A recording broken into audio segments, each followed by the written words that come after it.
नमस्कार, हमारा मध्य प्रदेश में आप सभी का स्वागत है। मैं हूं आपके साथ सृष्टि शुक्ला। खबरों से पहले नजर डालते हैं इस वक्त की सुर्खियों पर। 34 साल बाद देश में नई शिक्षा नीति। पीएम मोदी ने बताया नई शिक्षा नीति से कैसे मिलेगा बच्चों को फायदा। देश में कोरोना का नया रिकॉर्ड, एक दिन में सामने आए 62,000 से अधिक नए केस। एमपी में भी जारी है कोरोना का कहर।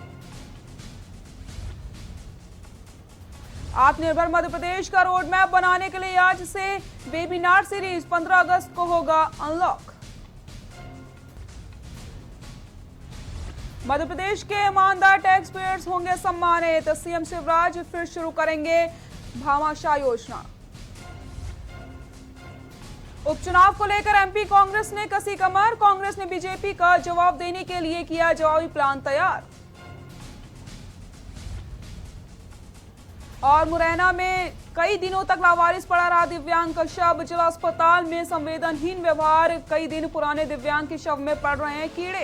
आप देख रहे हैं के न्यूज, खबरों का सारथी। देश भर में नई शिक्षा नीति को लेकर पीएम मोदी ने संबोधित किया। इस दौरान पीएम ने कहा कि बदलते वक्त के साथ इस शिक्षा की नीति पर बदलना भी जरूरी था और नई शिक्षा नीति को जमीन तक पहुंचाने के लिए इसके लिए हम सबको काम करना पड़ेगा। इस कॉन्क्लेव से भारत के एजुकेशन वर्ल्ड को नेशनल एजुकेशन पॉलिसी, राष्ट्रीय शिक्षा नीति के विभिन्न पहलुओं के बारे में विस्तृत जानकारी मिलेगी। जितनी जानकारी और ज्यादा जानकारी ज्यादा स्पष्ट होगी, फिर उतना ही आसान इस राष्ट्रीय शिक्षा नीति का इम्प्लीमेंटेशन भी होगा। व्यापक विचार विमर्श के बाद लाखों सुझावों पर लंबे मंथन के बाद राष्ट्रीय शिक्षा नीति को स्वीकृत किया गया है। आज देश भर में इसकी व्यापक चर्चा हो रही है। अलग अलग क्षेत्र के लोग, अलग अलग विचारधाराओं के लोग अपने व्यूज दे रहे हैं, राष्ट्रीय शिक्षा नीति को रिव्यू कर रहे हैं। ये एक हेल्दी डिबेट है। ये जितनी ज्यादा होगी उतना ही लाभ देश की शिक्षा व्यवस्था को मिलेगा। ये भी खुशी की बात है कि राष्ट्रीय शिक्षा नीति आने के बाद देश के किसी भी क्षेत्र से, किसी भी वर्ग से ये बात नहीं उठी कि इसमें किसी तरह का बायस है या किसी एक तरफा कोई झुकाव है। ये एक इंडिकेटर भी है कि लोग बरसों से चली आ रही एजुकेशन सिस्टम में जो बदलाव चाहते थे वो उन्हें देखने को मिले हैं। वैसे कुछ लोगों के मन में ये सवाल आना बहुत स्वाभाविक है कि इतना बड़ा रिफॉर्म कागज पर तो कर दिया, लेकिन इसे जमीन पर कैसे उतारा जाएगा। यानी अब सबकी निगाहें इसके इम्प्लीमेंटेशन की तरफ है। इस चैलेंज को देखते हुए व्यवस्थाओं को बनाने में जहां कहीं कुछ सुधार की आवश्यकता है, वह हमें सबको मिलकर के करना है और करना ही है। आप सभी राष्ट्रीय शिक्षा नीति के इम्प्लीमेंटेशन में और उस काम में सीधे तौर पर जुड़े हैं और इसलिए आप सबकी भूमिका बहुत ज्यादा है, बहुत अहम है। जहां तक पॉलिटिकल विल की बात है, मैं पूरी तरह कमिटेड हूं, मैं पूरी तरह आपके साथ हूं। साथियों, हर देश अपनी शिक्षा व्यवस्था को अपनी नेशनल वैल्यूज के साथ जोड़ते हुए अपने नेशनल गोल्स के अनुसार रिफॉर्म्स करते हुए आगे बढ़ता है। डॉक्टरों की मरीजों के साथ संवेदनहीन व्यवहार करने के मामले तो कई बार आपने देखे भी होंगे और सुने भी होंगे, लेकिन अमानवीयता की पराकाष्ठा मुरैना के जिला अस्पताल में देखने को मिली। यहां पर एक विकलांग व्यक्ति 31 जुलाई को मेडिकल वार्ड में भर्ती हुआ था, जिसकी देखरेख की जिम्मेदारी अस्पताल प्रबंधक को दी गई थी, लेकिन पर्याप्त इलाज न मिलने की वजह से उसकी मौत हो गई, जबकि उसके शव में पिछले कई दिनों से अस्पताल में ही पड़ा रहा और उसमें कीड़े भी लग गए। देखिए पूरी रिपोर्ट।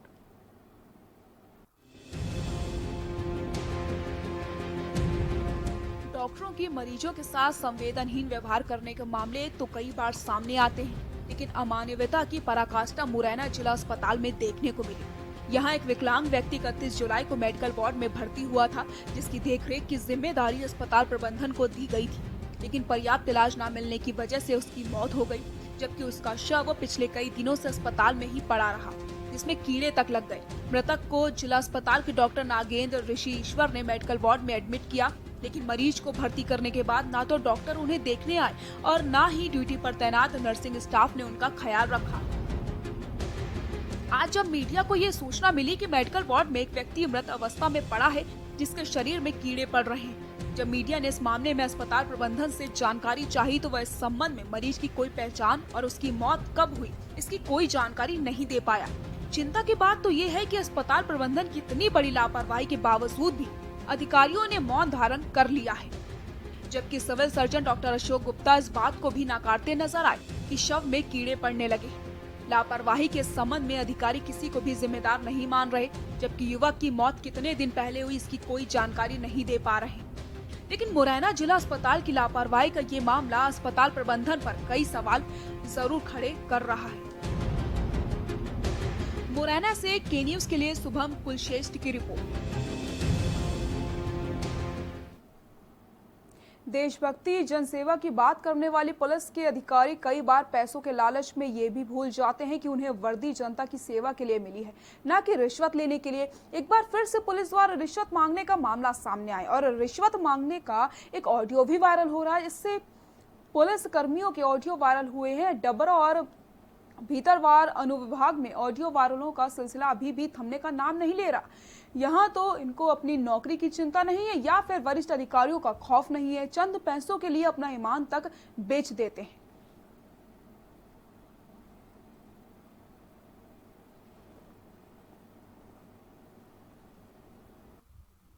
मेरे संज्ञान में नहीं आया, आप बता रहे हैं तो मुझे पता चला है। अगर ऐसा कुछ है तो जांच का मुद्दा है। ऑडियो वायरल हो रहा है, निश्चित रूप से मेरे पास भी कहीं ना कहीं से मिलेगा, आएगा। और अगर उसने कोई आवेदन वगैरह दिया है वरिष्ठ अधिकारियों को तो जांच का मुद्दा है, जांच होगा। अब तो निश्चित रूप से जांच में आएगा, वो जांच होगी, जांच के बाद में पानी का पानी हो जाएगा। सिंगरौली जिले के सासन पुलिस चौकी क्षेत्र के 3 नंबर गेट के पास एक बाइक सवार युवक को एक तेज रफ्तार अनियंत्रित ट्रैक्टर के चालक ने टक्कर मार दी। इस घटना में बाइक सवार युवक गंभीर रूप से घायल हुआ। सूचना पर पहुंची शासन चौकी पुलिस ने घायल को उपचार के लिए जिला अस्पताल ट्रॉमा सेंटर में भर्ती करवाया।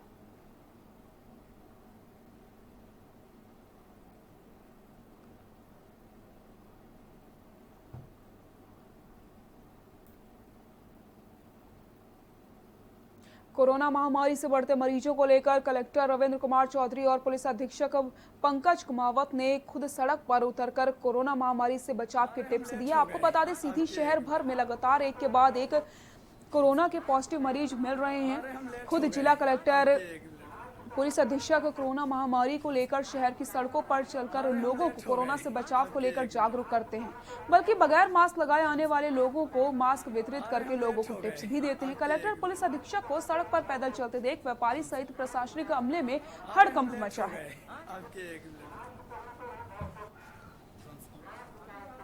अरे हम लेट हो गए आपके एक मिनट। अरे हम लेट हो गए आपके एक मिनट। अरे हम लेट हो गए आपके एक मिनट।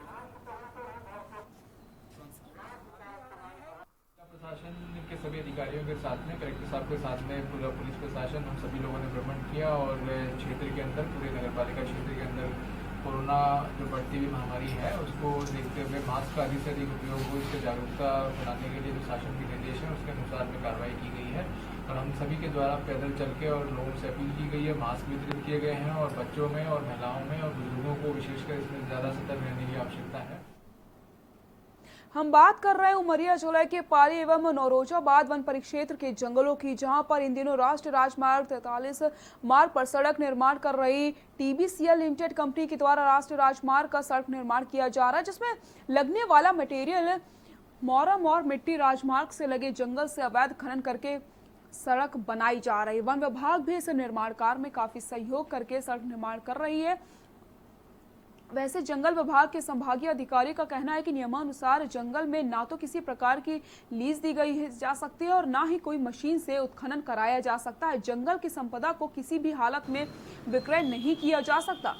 मोरम आदि उसे आसपास के जंगलों से ही आसानी से मिल रही है और वो भी इसलिए क्योंकि फॉरेस्ट विभाग भी खुलेआम जंगल का अवैध उत्खनन करवाने में पूरा सहयोग निर्माण एजेंसी TBCL को कर रहा है। फॉरेस्ट विभाग के जिम्मेदार अफसर इस ओर कोई ध्यान नहीं दे रहे, जिससे ये बात नाकारी नहीं जा सकती। जब सैयब है कोतवाल तो डर काहे का। जी हाँ, ये कहावत एकदम सही साबित हो रही, क्योंकि इस अवैध कार्य में पैमाने पे खनन चल रहा है और वहां से महज 2 किलोमीटर पर वन परिक्षेत्र अधिकार का दफ्तर है। वहीं से अवैध खनन करके ट्रक दिन दहाड़े अपने काम कर रहे हैं, जिससे ये तो साफ हो गया कि वन विभाग के बिना सहमति और सहयोग के इतना बड़ा अवैध खनन नहीं किया जा सकता।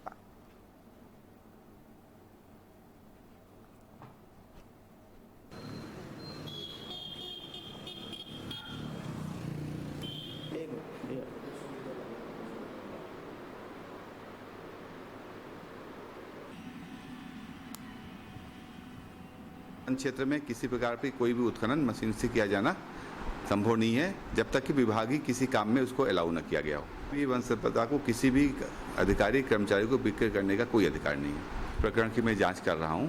आपके द्वारा मैसेज मिला, हमको संज्ञान में नहीं था और इसकी जांच करने के उपरांत जो भी उसमें दोषी होगा उसके खिलाफ कार्रवाई की जाएगी। मेरे को भी जानकारी मिली है कुछ दिन पहले कि ग्राम पंचायत सस्तरा के अंतर्गत जो बीट है, सस्तरा बीट जो वन विभाग के अंतर्गत आता है, उसमें तालाब गहरीकरण करके उसकी मिट्टी जो है रोड में दे दी गई है, जो कि वो राशि 5-5.5 लाख के आसपास उस तालाब की गहरीकरण के लिए राशि वन विभाग से जारी हुई थी। निजी सरकार ने हर विभागों में इस तरह की राशि डालकर लोगों को रोजगार देने का काम किया है, लेकिन प्रशासन द्वारा इसको गलत तरीके से काम कराया जा रहा है। इसकी जांच प्रशासन द्वारा होनी चाहिए। सिलवानी में पूर्व संघ प्रचारक चेतन भार्गव पर आरोप पुलिस के द्वारा दर्ज किए गए आपराधिक प्रकरण को वापस लेने जाने की मांग को लेकर नागरिकों के द्वारा गृह मंत्री के नाम तहसीलदार ब्रजेंद्र सिंह को एक ज्ञापन सौंपकर प्रकरण को वापस ले जाने की मांग करी गई। बड़ी संख्या में एकत्रित हुए नागरिक तहसील कार्यालय पहुंचे। यहाँ पर तहसीलदार का दिए ज्ञापन में कहा गया है कि पूर्व संघ प्रचारक के द्वारा कोविड-19 से लोगों को बचाए जाने के लिए मास्क का वितरण करके जागरूक किया जा रहा था, लेकिन आरोप पुलिस के द्वारा द्वेष भावना के चलते चेतन भार्गव और उनके साथियों पर सोशल डिस्टेंसिंग का उल्लंघन की धाराओं को में प्रकरण कर लिया गया है, जबकि राजनीतिक दलों के द्वारा सोशल डिस्टेंसिंग का उल्लंघन करने पर उन पर कार्रवाई नहीं की जाती।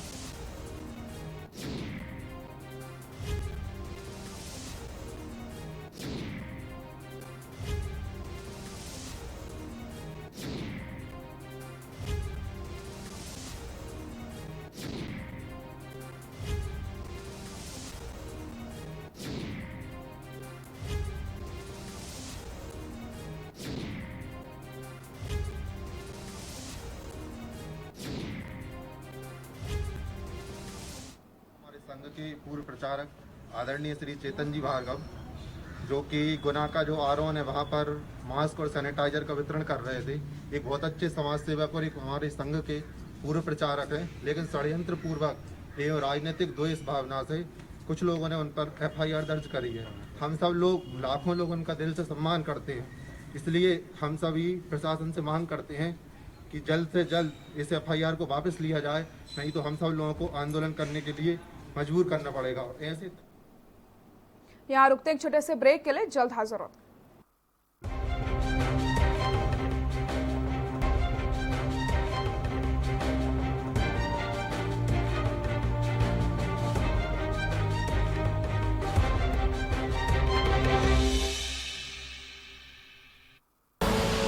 आप देख रहे हैं के न्यूज, खबरों का सारथी।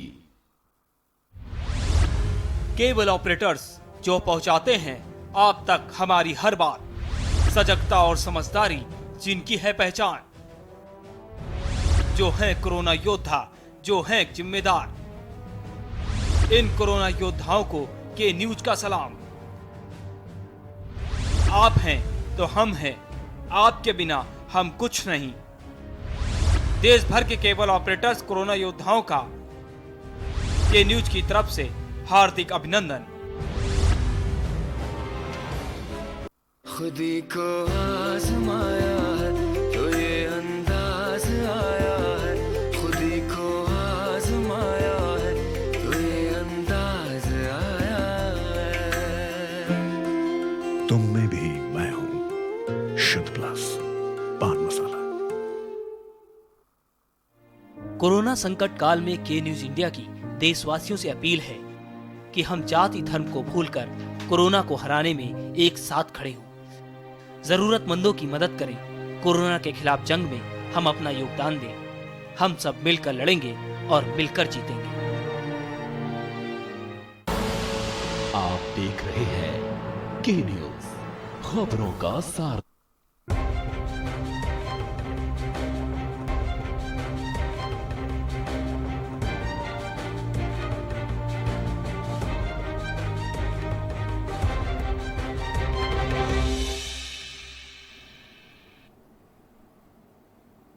ब्रेक के बाद एक बार फिर से आप सभी का स्वागत है। आत्मनिर्भर मध्य प्रदेश बनाने के लिए रोड मैप तैयार किया जा रहा है और इसी के तहत वेबिनार सीरीज भी की जा रही है। आपको बता दें इसका शुभारंभ शिवराज सिंह चौहान ने कर दिया है, जो कि 11 अगस्त तक चलने वाला है।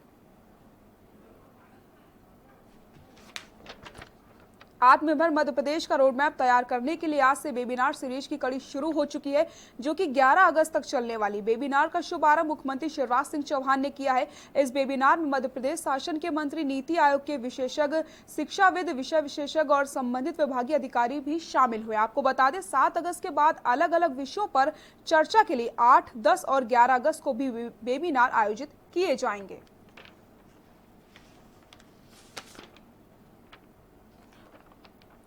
और आपको 2 तस्वीरें दिखा रहे टीवी स्क्रीन पर। आत्मनिर्भर मध्य प्रदेश का रोड मैप तैयार हो चुका है, जिसको लेकर के वेबिनार सीरीज शुरू की जा रही है। पहली तस्वीर में शुभारंभ हो चुका है, सीएम ने इसका शुभारंभ कर दिया है। आपको बता दें ये वेबिनार सीरीज 11 अगस्त तक चलने वाली है।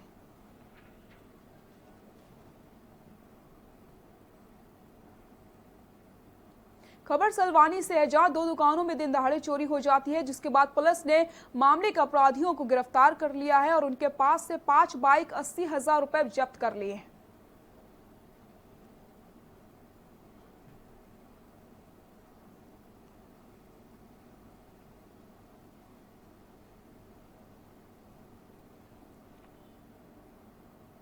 मध्य प्रदेश राज्य खनिज विकास निगम अध्यक्ष व क्षेत्रीय विधायक प्रदीप जायसवाल द्वारा वारासिवनी से लगी पवित्र धर्मस्थली रामपयाली में विराजित मर्यादा पुरुषोत्तम भगवान श्री राम द्वारा भूमि पूजन विधि विधान के साथ पूजा अर्चना किया गया है, जहां 1000 दीप जलाकर कार्यक्रम को भव्यता प्रदान करी गई। वहीं मध्य प्रदेश राज्य खनिज विकास निगम के अध्यक्ष व वारासिवनी विधायक प्रदीप जायसवाल ने भी दीप जलाकर रामपयाली के प्रसिद्ध श्री राम मंदिर परिसर में आयोजित कार्यक्रम को भव्यता प्रदान करी।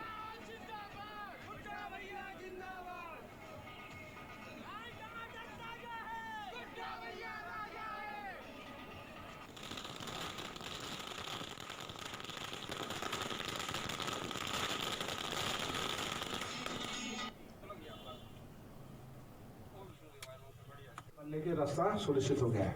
तो उस सब की मैं बधाई देता हूँ और हम सब यही प्रयास करें कि चाहे राजा हो चाहे प्रजा हो, सबको कहीं ना कहीं त्याग करने के लिए तैयार रहना पड़ता है और जो त्याग करता है तो कहीं ना कहीं ब्याज समेत मिलता भी है।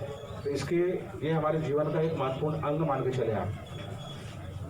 आज उसी को आगे बढ़ाते हुए जिस प्रकार से वाराणसी में भी हमने दशहरा प्रारंभ किया 20 साल पहले, खैलानी में 10 साल पहले हमने दशहरा प्रारंभ किया।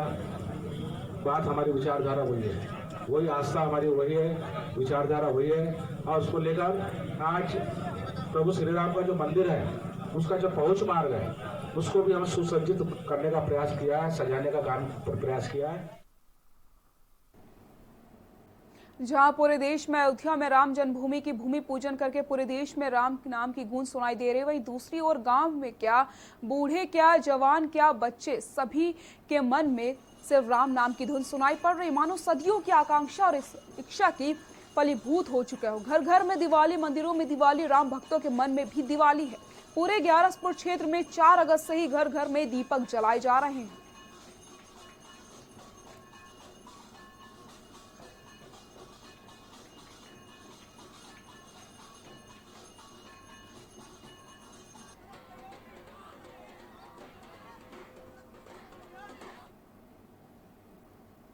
अशोकनगर पुलिस को वाहन चेकिंग के दौरान एक बड़ी सफलता हाथ लगी जब बाइक चोर चेकिंग के दौरान पकड़ा गया। आपको बता दें, उनसे पूछताछ करने पर 3 और अन्य साथियों के नाम भी उसने कबूल दिए, जिसके पास से 8 मोटरसाइकिल जब्त की गई है। तो वहीं एक मोबाइल चोर को भी पकड़ा गया है, जिसके पास से 13 मोबाइल बरामद किए गए। इन चोर से बरामद किए गए मोटरसाइकिल व मोबाइल की कीमत लगभग 4 लाख रुपए बताई जा रही है।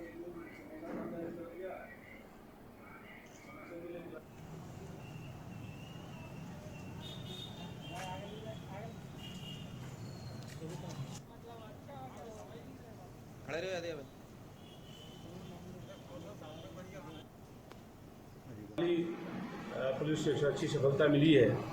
इसमें चेकिंग के दौरान एक बदमाश प्रेम नारायण मोटरसाइकिल चोर पकड़ाया था, जिसके पूछताछ पर अन्य चोरों के नाम जो है क्लियर हुए, जो मोटरसाइकिल की चोरी लगातार क्षेत्र में कर रहे थे और 5 अपराध कोतवाली क्षेत्र में ही इन्होंने 5 मोटरसाइकिल चोरी की थी। इन 4 अपराधियों को पकड़ा गया है। इनसे 8 मोटरसाइकिल बरामद हुआ है। अशोकनगर में अयोध्या में भगवान श्री राम के मंदिर के शिलान्यास के साथ ही देश भर में माहौल राममय हो चुका है। पीएम नरेंद्र मोदी के द्वारा एक और जहां अयोध्या में विधि विधान से मंदिर का शिलान्यास किया गया, तो वहीं देश के अन्य भागों में भी कई सारे धार्मिक कार्यक्रम आयोजित किए गए। अशोकनगर में 1.25 लाख रुपए से बनी करीब 10 किलो की अष्टधातु की शिला पूजन का कार्यक्रम बालाजी मंदिर में रखा गया। सुंदरकांड के सामूहिक पाठ के बाद शिला पूजन कार्यक्रम आयोजित किया गया, जिसका प्रथम पूजन पूर्व विधायक जजपाल सिंह जज्जी ने किया। जज्जी ने कहा है कि तारबाले बालाजी मंदिर से शिला पूजन का काम आज शुरू हुआ है, जो कि आगे कुछ और दिन चलेगा। उनका कहना है कि शहर सहित ग्रामीण क्षेत्रों के सहित 108 मंदिरों में रामशिला की एक भव्य रथ के साथ रथ यात्रा निकाली जाएगी।